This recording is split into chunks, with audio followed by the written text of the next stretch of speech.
ស្ដីបងប្អូនទាំងអស់គ្នាសេះជាពិសេសបងប្អូនដែល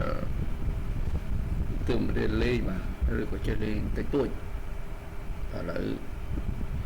ខ្ញុំមកប្រាប់ពីវិធីសម្រាប់បាទនៅពេលយើងសល់ខប់សេះមួយឲ្យថៃចងពីរហើយគេរត់ទៅខុសជ្រុងបាទ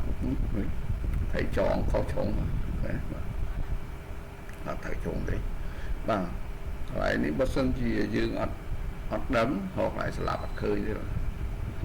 ចំហស្ដាច់ឈរនៅទៅនេះតែខាតគឺអត់ងាប់ទេបាទឥឡូវខាងណាដើរមុនក៏បានដែរបងប្អូនព្រមឥឡូវបើសិនជា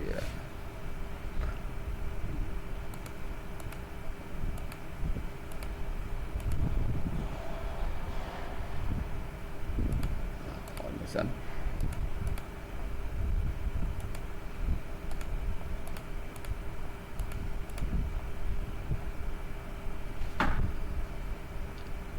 បាទហើយបងប្អូនហៅខ្លាយស្លាប់បានទេបាទគាត់ចឹងបាទសម្រាប់សេះចងគុកថៃចងហើយសេះកលាបែបនេះហើយថៃខុសជ្រុងបាទស្ដាច់ឈរនៅកន្លែងនេះគឺអត់ងាប់ទេស្ដាច់វាត្រូវឈរនៅកន្លែងកលាចុងនេះឬក៏បើសិនយើងបវល់មកយើងងាប់មកនេះកខកខងចឆចនេះនៅចទី6បាទច6ឬក៏នៅកលាចុងនេះបាទនេះនេះ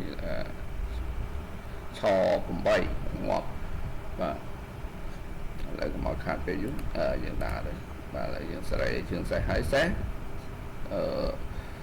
ត្រូវទៅឈរនៅកលានេះបាទអញ្ចឹងយើងសេរីជើងមកគេទៅវិញបាទអញ្ចឹងគេដើររបស់ខាងនេះអត់កើតទេខ្លាយដើរមាន2កលាទេធ្វើម៉េចសេរីស្ដាច់គេនៅតែ2កលាបាទចឹងយ៉ាងណា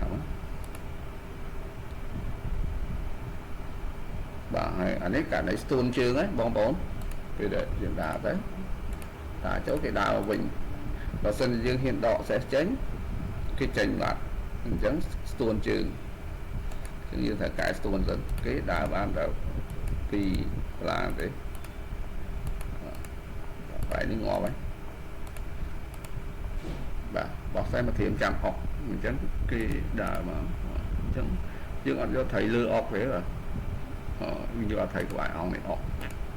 ដើម្បីទុកប្រឡោះឲ្យជើងខ្សែអុកខែមបាទមកខាងនេះក៏ងាប់មកខាងនេះក៏ងាប់អញ្ចឹងគេហត់ចេញខ្សែអុកមួយជើងគឺវាស្ទាក់2កលា3កលានេះបាទហើយបាទអញ្ចឹងងាប់ហើយអញ្ចឹងបងប្អូនដែលអត់តន់ចេះដេញថៃចងអាចហ៊ានដេញបានបាទអរគុណច្រើនបងប្អូន